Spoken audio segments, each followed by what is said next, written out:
पौराणिक कथा क्यों पिया श्री कृष्ण ने राधा के पैरों की चरणामृत। चरणामृत से संबंधित एक पौराणिक कथा काफ़ी प्रसिद्ध है जो हमें श्री कृष्ण एवं राधा जी के अटूट प्रेम की याद दिलाती है। कहते हैं कि एक बार नंदलाल काफ़ी बीमार पड़ गए। कोई दवा या जड़ी बूटी उन पर बेअसर साबित हो रही थी। तभी श्री कृष्ण ने स्वयं ही गोपियों से एक ऐसा उपाय करने को कहा जिसे सुन गोपियां दुविधा में पड़ गईं। दरअसल श्री कृष्ण ने गोपियों से उन्हें चरणामृत पिलाने को कहा।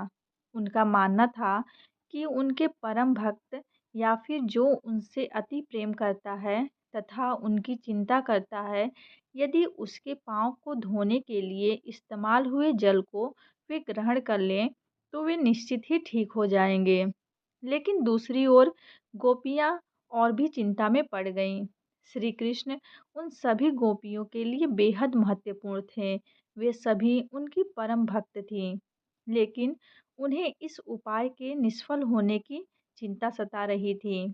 उनके मन में बार-बार यह आ रहा था कि यदि उनमें से किसी एक गोपी ने अपने पाँव के इस्तेमाल से चरणामृत बना लिया और श्री कृष्ण जी को पीने के लिए दिया, तो वह परम भक्त का कार्य तो कर देंगी, परंतु इन्हीं कारणों से कान्हा ठीक न हुए तो उन्हें नर्क भोगना पड़ेगा। अब सभी गोपियां व्याकुल होकर श्री कृष्ण की ओर ताक रही थीं और किसी अन्य उपाय के बारे में सोच रही थीं कि वहां कृष्ण की प्रिय राधा आ गईं। अपने कृष्ण को इस हालत में देख के राधा के तो जैसे प्राण ही निकल गए हों। जब गोपियों ने श्री कृष्ण द्वारा बताया गया उपाय राधा को बताया, तो राधा ने एक क्षण भी व्यर्थ करना उचित न समझा और जल्द ही स्वयं के पांव धोकर चरणामृत तैयार कर लिया।